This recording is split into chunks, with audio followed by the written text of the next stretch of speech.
For this he did once when he offered himself. Jesus was perfect.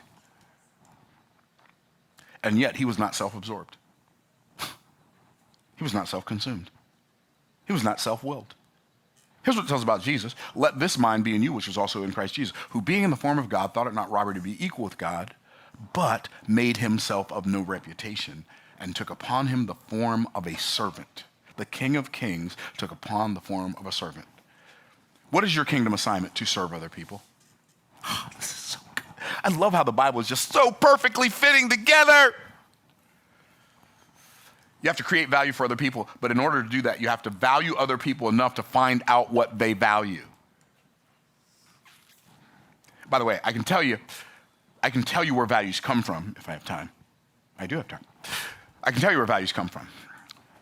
In fact, I'm going to make a little side note here. Values come from past, perceived,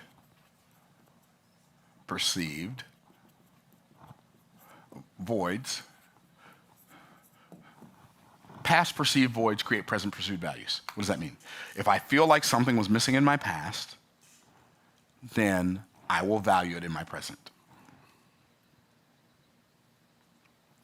First thing that comes to my mind is my 1968 Pontiac GTO, because I wanted that car when I was a kid, and a friend of mine had it, but he wouldn't sell it to me, and I've jonesed for that car for 50-something years, and I finally found one. And I'm like,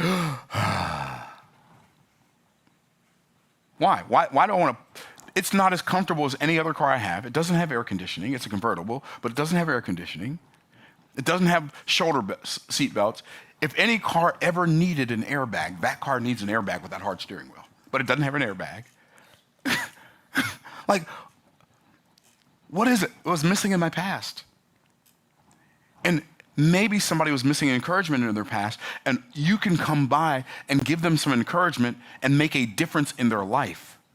Maybe they didn't know how to do something that you know how to do, and you can come by and teach them how to do it, and they pay you for it.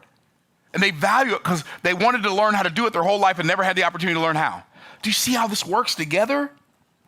Okay, some people just didn't have any encouragement. They were made fun of their whole life. And all you got to do is come along and give them encouragement. Man, this thing is so simple yet so powerful. It'll change our very existence. Okay, past perceived voids. Number 2, present perceived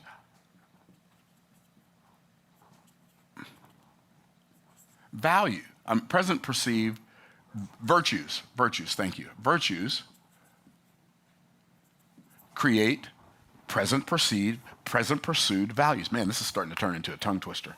Okay, present perceived virtues create present pursued values. Things that people believe are good right now are things that they pursue. Like, if I value my health, I will go to the gym, get on a treadmill, and run as fast as I can to nowhere. I will pick up weights and move them nowhere simply for the sake of making my muscles hurt, right? So I can be stronger. So present perceived virtues. When figure out what the people around you believe is good and create that for them. They'll pay you for it. Okay, and then last but not least, future perceived visions create present pursued values. Like, if somebody has a vision for the future, they'd like to have an outcome in the future, they don't know how to get it in the present, but you know how to get that outcome for them in the present because you've gotten it for yourself, maybe you've gotten it for other people. If you can show them how you can help them get that vision that they have for their future, they'll pay you for it in the present.